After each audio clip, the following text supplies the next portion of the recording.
Hello everyone, welcome back to my YouTube channel. तो जैसा कि आपको पता है कि मेरा जो चैनल है वो आपको आपके स्टडी रिलेटेड मटेरियल्स प्रोवाइड करवाता है। इस सीरीज में हम पढ़ रहे थे क्लास 10th के लिए, सीटेट टेस्टेड के लिए, जो आपका साइंस सब्जेक्ट है उसको। तो आज का मेरा जो टॉपिक रहेगा वो रहेगा मेटल्स एंड नॉन मेटल्स का। ठीक है, तो अगर मैं सबसे पहले बात करूं तो मेरे जो मेटल्स हैं या नॉन मेटल्स हैं ये मेरे को प्रेजेंट कहाँ पर मिलेंगे? पीरियोडिक टेबल में। तो देखिए मेरा पहला पॉइंट क्या रहेगा, there are the 118 chemical elements known at the present, कि प्रेजेंट टाइम में 118 केमिकल एलिमेंट्स को हम जानते हैं हमारी पीरियोडिक टेबल में। Among these a majority of known elements are metals, और इनमें से काफी सारे यानी कि मेजोरिटी में आपके क्या प्रेजेंट है? Metals. The metals are placed on the left hand side and in the centre of the periodic table. आपके जो मेटल्स रहेंगे उनका जो पोजीशन है वो किस साइड रहेगा? आपके खुद के लेफ्ट हैंड के साइड। अगर मैं अभी बैठी हूं, मैं पढ़ रही हूं, तो मेरा लेफ्ट हैंड इस साइड है, तो मेरे लेफ्ट हैंड की साइड पीरियोडिक टेबल में क्या प्रेजेंट है? मेटल्स। और बीच में भी the atoms of the metals have 1 to 3 electrons. The atoms of the metals have 1, 2 and the 3 electrons in their outermost shell. और जो भी मेरा मेटल रहेगा उसका जो आउटर मोस्ट सेल रहेगा उसमें आपके मैक्सिमम नंबर ऑफ इलेक्ट्रॉन कितने आपके प्रेजेंट होंगे? 1 होगा या 2 होंगे या फिर 3 होंगे। For example all the alkali metals, जितने भी आपके एल्कली मेटल्स हैं, have the 1 electron in their outer most shell. वो अपने आउटर मोस्ट सेल में कितने इलेक्ट्रॉन्स को प्रेजेंट रखते हैं? ओनली 1। जैसे लिथियम, लिथियम का एटॉमिक नंबर क्या होता है? 3। अगर मैं इसका इलेक्ट्रॉनिक कॉन्फ़िगरेशन करूं तो के सेल में 2, एल में 1, यानी कि आउटर मोस्ट में कितना प्रेजेंट है? 1। सेम आपका सोडियम, सोडियम के केस में आपका एटॉमिक नंबर कितना रहता है? 11। अगर मैं 11 इलेक्ट्रॉन्स का इलेक्ट्रॉनिक कॉन्फ़िगरेशन करूं तो मेरा क्या बनेगा? 2, 8 एंड 1, 2, 8, 10 और 1, 11। तो आउटर मोस्ट में मेरे कितने प्रेजेंट है? 1। नेक्स्ट है मेरा, तो देखिए अगर मैं पोटेशियम का एग्जांपल उठाऊं तो पोटेशियम का एटॉमिक नंबर कितना रहेगा? 19। और अगर मैं 19 इलेक्ट्रॉन्स का इलेक्ट्रॉनिक कॉन्फ़िगरेशन करूं तो क्या बनेगा? 2, 8 यानी कि 10 एंड 8, 18 एंड 1 क्या बना मेरा? 19। तो यानी कि अगर मैं पोटेशियम उठाऊं और पोटेशियम के इलेक्ट्रॉन्स का इलेक्ट्रॉनिक कॉन्फ़िगरेशन करूं तो क्या बनेगा? 2, 8, 8, 1, यानी कि 8 और 2 10 और 8 18 और 1 19। अब इसमें आपको एक पॉइंट याद रखना है कि हमने बोला है कि जो मेरे मेटल्स रहेंगे उनके आउटर मोस्ट में 1, 2 या 3 यहां तक कि आपके क्या रहेंगे? इलेक्ट्रॉन्स प्रेजेंट रहेंगे। तो इस हिसाब से आपका जो हाइड्रोजन है, जो हीलियम है, वो भी क्या होनी चाहिए? एटम्स। क्यों? क्योंकि हाइड्रोजन का आउटर मोस्ट में कितना प्रेजेंट है? 1। हीलियम के आउटर मोस्ट में कितने इलेक्ट्रॉन प्रेजेंट है? 2। लेकिन ये क्या है? एक्सेप्शन है। क्यों? क्योंकि हाइड्रोजन क्या है? एक नॉन मेटल है और उसके आउटर मोस्ट में कितने इलेक्ट्रॉन प्रेजेंट है? Only 1। And helium is also a non metal, और हीलियम भी क्या है? आपका नॉन मेटल ही है, लेकिन इसके आउटर मोस्ट में यानी कि के सेल में कितने मैक्सिमम इलेक्ट्रॉन्स प्रेजेंट हैं? 2। तो ये पॉइंट आपको याद रखना है कि हाइड्रोजन एंड हीलियम क्या है? 1 और 2 इनके आउटर मोस्ट में इलेक्ट्रॉन एग्जिस्ट करते हैं, लेकिन फिर भी ये हमारे क्या है? नॉन मेटल्स, ना कि मेटल्स। नेक्स्ट पॉइंट है मेरा, all the metals except mercury exist as the solids at the room temperature, कि मरकरी को छोड़ करके बाकी के मेरे जितने भी मेटल्स हैं वो रूम टेम्परेचर की अगर मैं बात करूं तो मेरा किस स्टेट में एग्जिस्ट करेंगे? सॉलिड में। सिर्फ और सिर्फ मेरा मरकरी किस स्टेट में एग्जिस्ट करता है? लिक्विड में। कब? रूम टेम्परेचर के ऊपर। ये पॉइंट आपको याद रखना है। नेक्स्ट है मेरा पॉइंट कि metals have the high melting, ठीक है, इनका जो मेल्टिंग पॉइंट रहेगा वो हाई रहेगा, किसका? मेटल्स का। लेकिन गैलियम एंड सीजियम आपके वो वाले मेटल हैं जो क्या करेंगे? इनको बोलेंगे कि हम तुम्हारे रास्ते पे नहीं चल रहे, तुम्हारा मेल्टिंग पॉइंट हाई होगा लेकिन हम तो हमारा मेल्टिंग पॉइंट क्या रखेंगे? लो रखेंगे। तो अब सारे सीधी एक ही लाइन में चलने लगी तो फिर तो कुछ गड़बड़ हो ही ना, और गड़बड़ हो उसके लिए किसी को तो उल्टा चलना पड़ेगा। तो सारे के सारे मेटल्स क्या है? हाई मेल्टिंग पॉइंट रखते हैं। सिर्फ गैलियम और सीजियम क्या रखेंगे? आपका लो मेल्टिंग पॉइंट। सिर्फ गैलियम और सीजियम आपका क्या रखेंगे?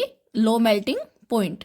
अगला है these two metals will melt, ये जो दोनों आपने मेटल्स पढ़े हैं, कौन से? गैलियम एंड सीजियम, ये आपके मेल्ट हो जाएंगे। कब? जब आप इनको रखोगे अपनी पाम के ऊपर, यानी कि अगर आप इनको अपनी हथेली के ऊपर रखोगे तो ये क्या हो जाएंगे? आपके मेल्ट हो जाएंगे। क्लियर हुआ? देखिए मेरी तो पूरी कोशिश है कि मैं आपको बड़े अच्छे से समझाऊं, इतना अच्छे से समझाऊं कि आप कभी भूलो ना। और मेरा यही मोटिव है कि मेरी इन वीडियो से जिसको भी फायदा होता है, जो भी ग्रो करता है, मेरे लिए वो बड़े गर्व की बात होगी। तो मेरी आपसे हम्बल रिक्वेस्ट है, अगर आप मेरे चैनल पर नए हैं तो आप मेरे चैनल को सब्सक्राइब करें। मेरी वीडियोज अगर आपको पसंद आती हैं तो उनको लाइक करें, शेयर करें, ताकि ज़्यादा से ज़्यादा लोगों तक ये मेरी वीडियो पहुंचे और उनका फायदा हो सके। नेक्स्ट अपना टॉपिक बनता है फिजिकल प्रॉपर्टीज ऑफ मेटल्स। आपके जो मेटल्स हैं उनकी फिजिकल प्रॉपर्टीज क्या रहेंगी, ठीक है।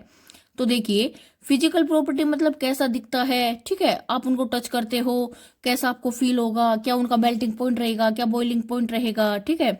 वो हार्ड है कि सॉफ्ट है। एक तरीके से आप फिजिकल टच यानी कि उन चीजों को छू करके, उनको सामने से देख करके क्या फील कर पा रहे हो, वो प्रॉपर्टीज आप पढ़ोगे। तो पहला पॉइंट बनता है मेटल्स आर सॉलिड। आपके मेटल्स क्या रहेंगे, रूम टेम्परेचर के ऊपर सॉलिड रहेंगे। हमने अभी पढ़ा था किसको छोड़कर, मरकरी को छोड़कर। नेक्स्ट आपका मेटल्स आर मेलिएबल। मेटल्स क्या है, मेलिएबल। मेलिएबल का मतलब it means that metal can be beaten. अगर मैं मेटल को पीटूं, ठीक है, या इस पे चोट लगाऊं विद ए हैमर, किसी हैमर की हेल्प से, into very thin sheets without breaking, तो मैं इसको कन्वर्ट कर दूंगी किसमें, काफी पतली पतली शीट्स में, बिना इसको तोड़े। इसका एग्जाम्पल अगर मैं आपको देना चाहूं तो सुबह सुबह जो भी बच्चा स्कूल जाता है या जो भी अपना टिफिन पैक करा करके घर से निकलता है, तो आपने देखा होगा आपके घर से आपके खाने को है ना, जो रोटी होती है उसको एल्यूमिनियम फॉइल पेपर में आपको कवर करके देते हैं, ठीक है। तो आपको जो फॉइल पेपर में रैप करके खाना दिया गया है वो एल्यूमिनियम क्या है, आपका मेटल है। और उसी मेटल को बीट कर करके हमने पतली शीट में क्या कर लिया है, कन्वर्ट कर लिया है। और ये क्या है, आपका जो मेटल्स है उनकी कौन सी प्रॉपर्टी शो कर रहा है, मेलिएबल की, ठीक है। यानी कि आपके मेटल्स क्या है, मेलिएबल हैं। इस एग्जांपल से आप इस चीज को अच्छे से कोरिलेट कर पा रहे होगे। नेक्स्ट मेरा पॉइंट बनता है कि जो गोल्ड है, सिल्वर है, वो क्या है, मेरे बेस्ट मेलिएबल मेटल्स हैं। तो आपने देखा होगा गोल्ड और सिल्वर की ज्वेलरी भी बनती है। गोल्ड और सिल्वर को आप कितना भी हैमर से चोट लगाओ, ये जितना ज्यादा पतला हो सकेंगे उतनी पतली शीट्स में आप इनको क्या कर सकते हो। जैसे आपने देखा है कि मिठाई के ऊपर हम सोने और चांदी की क्या करते, कवरिंग करते हैं, तो वो क्या है, आपका इसी चीज का बना होता है। और उसमें आप कौन सी प्रॉपर्टी को देख सकते हो कि ये आपके क्या है, बेस्ट मेलिएबल हैं।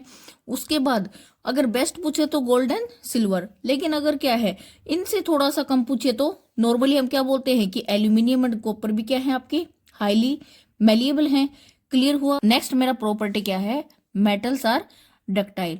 इसका मतलब क्या है, it means that metals can be drawn और स्ट्रेच। आप इनको क्या कर सकते हो, खींच सकते हो, आप इनको कन्वर्ट कर सकते हो किसमें, इनटू थिन वायर्स, पतली पतली शीट्स में, इनटू थिन वायर्स, पतले पतले वायर्स में, पतले पतले तार में आप क्या कर सकते हो, इनको कन्वर्ट कर सकते हो।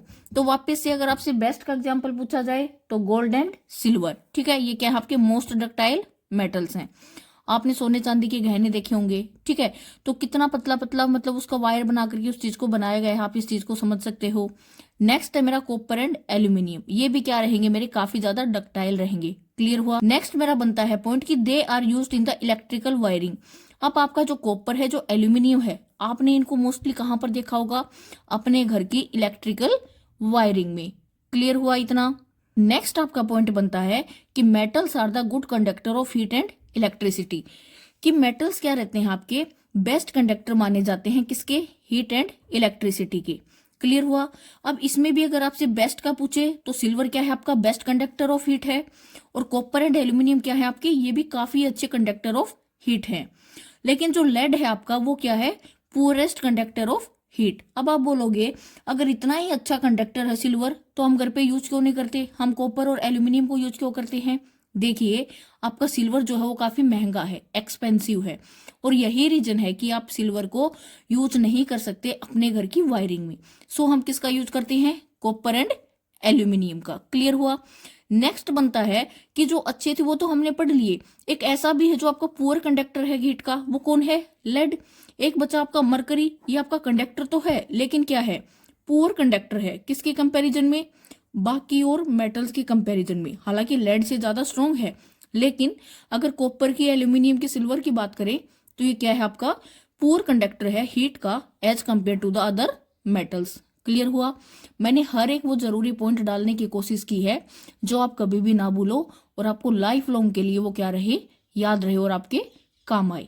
तो नेक्स्ट अब मेरा पॉइंट बनता है मेटल्स को लेकर के, इनकी फिजिकल प्रॉपर्टीज के बारे में, कि मेरे मेटल्स क्या रहते हैं, लस्ट्रस होते हैं यानी कि वो क्या रखते हैं, अपना शाइनी अपीयरेंस रखते हैं। और आप क्या कर सकते हो इनको, अगर इनका अपीयरेंस डल हो जाए एटमॉस्फेयर में अलग अलग गैसेस से रिएक्शन करने के बाद भी, तो आप क्या कर सकते हो, इनको वापस से शाइनी बना सकते हो। कैसे, आप इनको पॉलिश कर सकते हो। लेकिन नॉन मेटल्स के केस में आप जब पढ़ोगे उनको तो पढ़ोगे कि उनमें पॉलिश जैसा कुछ नहीं होता। तो इसका एग्जाम्पल देखिए, आपका गोल्ड है, सिल्वर है, कॉपर मेटल एटसेट्रा, ये आपके क्या रहेंगे, इसके एग्जाम्पल रहेंगे। नेक्स्ट है मेरा metals have the high density. आपका जो मेटल रहेगा उसकी डेंसिटी क्या रहेगी, हाई रहेगी। तो डेंसिटी ऑफ मरकरी क्या है, आपका सबसे ज्यादा हाई है। कितना है, 13.6 ग्राम पर सेंटीमीटर क्यूब। ये वैल्यू आपको याद रखनी है। अगला है सोडियम, पोटेशियम या मैग्नीशियम एंड एल्यूमिनियम। ये आपके क्या रहते हैं, वो वाले मेटल्स हैं जिनका डेंसिटी क्या रहेगा, लो रहेगा। नेक्स्ट है मेरा densities of the metals are generally proportional. कि जो डेंसिटी रहेगा मेरे मेटल का वो क्या रहेगा, आमतौर पर प्रोपोर्शनल रहेगा। किसके, उनके एटॉमिक मास के। क्लियर हुआ कि जो डेंसिटी है मेरे मेटल्स का वो ऑलमोस्ट क्या रहता है, प्रोपोर्शनल रहता है आपका उनके एटॉमिक मास के। नेक्स्ट मेरा पॉइंट बनता है कि मेटल्स क्या होते हैं, हार्ड होते हैं। लेकिन सारे के सारे मेटल्स इक्वली हार्ड नहीं है। अगर जितना हार्ड आपका आयरन है उतना एल्यूमिनियम नहीं मिलेगा, जितना हार्ड एल्यूमिनियम होगा उतना आपका कॉपर नहीं मिलेगा, उतना गोल्ड या सिल्वर नहीं मिलेगा। तो हार्ड सारे हैं लेकिन एक लेवल के हार्ड नहीं है। जैसे आयरन है, कॉपर है, एल्यूमिनियम है, ये मेरे हार्ड है। They can not cut with the knife. मैं इनको नाइफ की मदद से इजीली नहीं काट सकती। लेकिन दूसरी तरफ मेरा क्या है, सोडियम है, पोटेशियम है, ये मेरे हार्ड ना होकर के क्या है, सॉफ्ट है। और इतने सॉफ्ट हैं कि मैं इनको इजीली कट कर सकती हूँ। किसकी मदद से, एक नाइफ की मदद से। सो अगला मेरा पॉइंट बनता है कि मेटल्स मेरे क्या रहते हैं, रिजिड, यानी कि आपके क्या रहेंगे, कठोर रहेंगे। ठीक है। एंड सोनोरस, सोनोरस यानी कि अगर मैं मेटल के ऊपर किसी दूसरी चीज से चोट लगा रही हूं, कोई चीज उसे स्ट्राइक करवा रही हूं, टकरा रही हूं, तो वो क्या प्रोड्यूस करेगा, साउंड प्रोड्यूस करेगा। तो जो भी स्कूल जाने वाले बच्चे हैं उनके स्कूल में एक बेल होती है जो आपको पीरियड चेंज का साइन देती है। तो वो घंटे की आवाज वो कैसे आई, आपने एक मेटल पे दूसरी मेटल से क्या क्या चोट लगाया है, या अगर आप पत्थर से भी चोट लगाओगे मेटल पे तो वो आवाज प्रोड्यूस करेगी। तो आवाज प्रोड्यूस करना मतलब क्या है, उसका कौन सा प्रॉपर्टी है, सोनोरस वाला प्रॉपर्टी है। नेक्स्ट मेरा पॉइंट बनता है metals have the high melting and boiling point. आपके जो मेटल्स हैं उनका मेल्टिंग पॉइंट और बॉइलिंग पॉइंट क्या रहता है, हाई रहता है। जैसे जो टंगस्टन है उसका काफी हाईएस्ट मेल्टिंग पॉइंट है, कितना है, अराउंड 3410 डिग्री सेल्सियस। लेकिन इस केस में भी अपना जो सोडियम है, जो पोटेशियम है, जो सीजियम है, गैलियम है, वो क्या करते हैं, रास्ता चेंज करके चल रहे हैं। वो क्या है, आपके एक्सेप्शन है, उनका हाई मेल्टिंग बॉइलिंग पॉइंट नहीं है। क्लियर हुआ। तो आई होप कि आपको ये वीडियो पसंद आए, आप इस चीज को, इस वीडियो को अच्छे से एंजॉय करो। और मैंने पूरी कोशिश की है कि मैं इसमें हर एक वो इंपॉर्टेंट पॉइंट डालूं जो आपको हर लिहाज से क्या करे, मदद करे। सो एक इंपॉर्टेंट पॉइंट मैं आपको बताना चाहूंगी कि मेरी ये जो वीडियो है ये सिर्फ 10th क्लास के लिए नहीं है, बल्कि सीटेट, एसटेट, DSSS भी, जहां कहीं भी आपको साइंस का पोर्शन देखने को मिलता है और आपका मेटल एंड नॉन मेटल अगर उसमें आपका आता है तो हर जगह ये वीडियो मेरी आपको हेल्प करेगी। सो आई होप कि आपको वीडियो पसंद आई तो आप वीडियो को लाइक करें, शेयर करें और मेरे चैनल को सब्सक्राइब जरूर करें। Thank you.